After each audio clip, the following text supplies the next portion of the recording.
लेकिन यथार्थ में चीज पहले तय हो जाती है। बहुत शुक्रिया आपका जी न्यूज पर जुड़ने का। तो लगातार टैली बदल रही है। अनुवाचार्य कह रहे हैं कि भाई आश्वस्त हो जाइए कि जो रुझान है वही नतीजों में तब्दील होंगे। 48 से ज्यादा सीटें ऐसी हैं जिन पर कि कांग्रेस आगे बढ़ चुकी है हरियाणा के अंदर, और 28 सीटें ऐसी हैं जहां पर कि जम्मू कश्मीर के अंदर प्रत्युष कांग्रेस आगे बढ़ती हुई दिखाई पड़ रही है। जो दावा था कांग्रेस का दावा था 60 से 70 सीटों का, कांग्रेस का दावा था 60 से 70 सीटें हम जीत रहे हैं, और अभी आधे घंटे हुए हैं रुझानों के 50 सीटों पर कांग्रेस ने बढ़त बना लिया है। कि यानी कांग्रेस जो कह रही थी कि हमारा रॉकेट 70 पर जाकर रुकेगा, अब देखना है कि कांग्रेस का वो दावा, कांग्रेस का ये रॉकेट कहां जाकर रुकता है। और ऐसा कांग्रेस ने कहा था प्रत्युष की आंधी चल रही है कांग्रेस की। 70 सीटों का 81 सीटों का हमें रुझान मिल चुका है। कांग्रेस ने यहाँ पर रुझानों में अर्धशतक मार दिया है। लगभग आधे घंटे की काउंटिंग पूरी हो चुकी है, और मैं बार बार अपने दर्शकों को बताना चाहती हूँ ये नतीजे नहीं है, ये शुरुआती रुझान है। ईवीएम की गिनती अब शुरू होगी। जो शुरुआती रुझान हमें मिल रहे हैं उसमें हरियाणा में कांग्रेस बाजी मारती हुई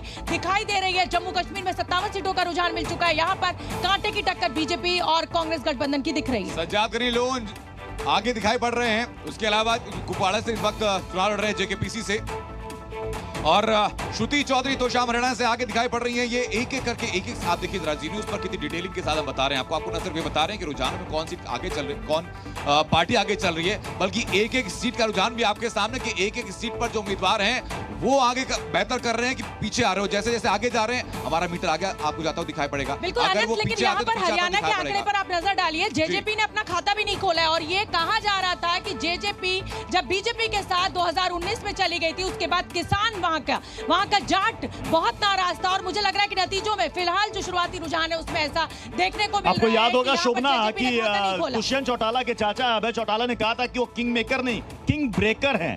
दुष्यंत के बारे में कहा था, और उस बार कह रहे थे कि इस बार उनको काफी निराशा हाथ लगेगी। जेजेपी 10 सीटों के साथ पिछली बार बीजेपी के साथ गठबंधन करके जेजेपी ने सरकार बनाई थी।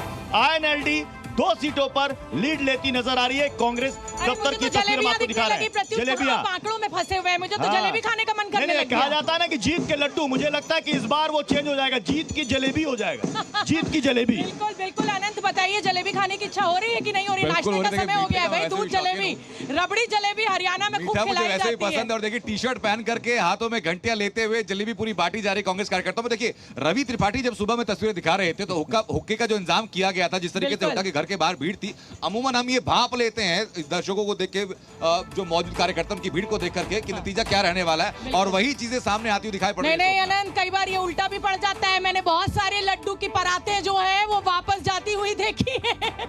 लड्डू रसगुल्ला सब ऐसे ही रखा रह जाता है, चाशनी भी खराब हो जाती है। बिल्कुल। तो देखिए कैथल सीट से आदित्य चौटाला आगे, आदित्य सुरजेवाला रणदीप सुरजेवाला के पुत्र है, कैथल सीट से आगे चल रहे हैं। यहाँ पर कहा जाए पीछे चल रहे हैं। बड़ी खबर इस समय की, रुझानों में कांग्रेस को बहुमत जरूर मिल रहा है, लेकिन कैथल से आदित्य जो है वो पीछे चल रहे हैं। मैं सही बोल रही हूँ अनंत? आदित्य अभी आगे चल रहे हैं, और उसके अलावा जो चौटाला साहब हैं वो पीछे ट्रेल करते हुए इस वक्त दिखाई पड़ रहे हैं। लेकिन गुलाम अहमद मीर टोरू से कांग्रेस के प्रत्याशी है, आगे चलते हुए दिखाई पड़ रहा है। उसके साथ आप जरा देखिए कि ये,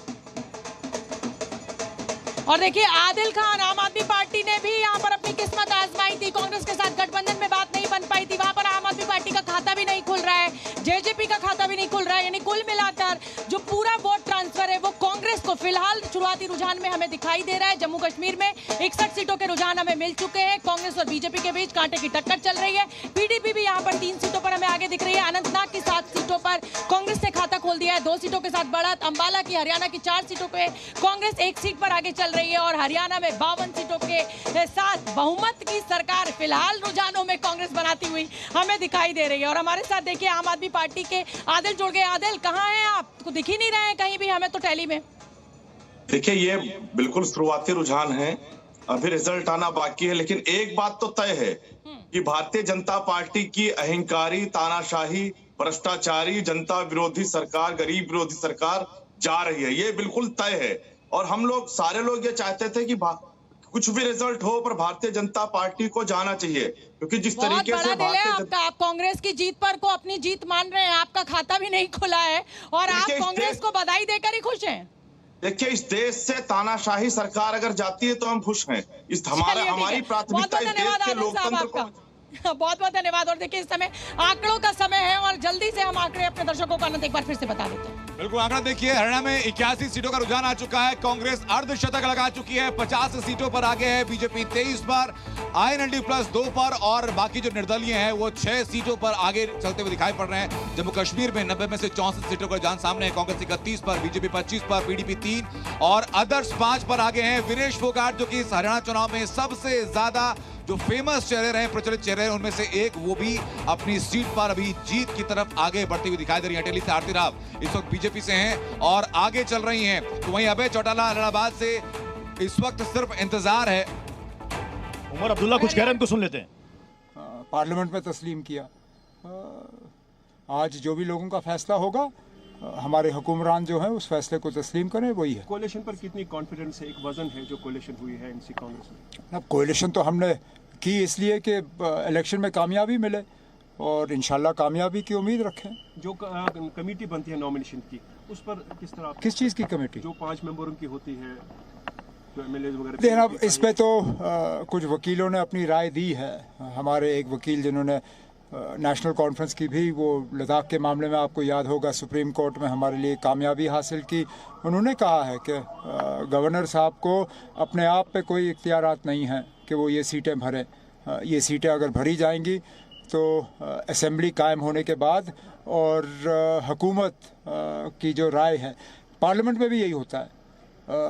प्रणब मुखर्जी साहब प्रेसिडेंट थे, कांग्रेस के बने हुए प्रेसिडेंट थे, लेकिन जब नॉमिनेशंस किए तो मोदी साहब की हुकूमत के राय के मुताबिक किए, कांग्रेस के उन्होंने मेंबर नहीं चुने। तो इसी तरह बेशक गवर्नर साहब मरकज़ की हुकूमत के यहाँ नुमाइंदे हों, लेकिन उन्हें आइन का ख्याल रखना चाहिए और ये 5 सीटें अगर भरी जाएं तो यहाँ की हुकूमत जो बनती है आज, उसकी राय के मुताबिक। उमर अब्दुल्ला साहब जो है बिल्कुल नियॉन ग्रीन पहनकर जोश और उत्साह के साथ दिखाई दे रहे हैं। लोकसभा चुनावों में हमने उत्तरी उनकी टोपी बदल चुकी है शोभना, जिस टोपी को पहन करके प्रचार कर रहे थे, जो उतार रहे थे, वो टोपी बदल चुकी है फिलहाल। बिल्कुल, और गठबंधन की उन्होंने बात की, अगर हम जीतेंगे तो हम क्यों ना गठबंधन करें। और जाहिर सी बात है, इस समय कांटे की टक्कर जम्मू कश्मीर रीजन में दिखाई दे रही है। और मैं बार बार कह रही हूँ, ये शुरुआती रुझान है, ये नतीजे नहीं है, लेकिन जो हमें रुझानों में दिखाई दे रहा है, हरियाणा में कांग्रेस सीधे सीधे बहुमत की ओर आगे बढ़ रही है, लेकिन जम्मू कश्मीर में भी एक दिलचस्प एंगल ये है कि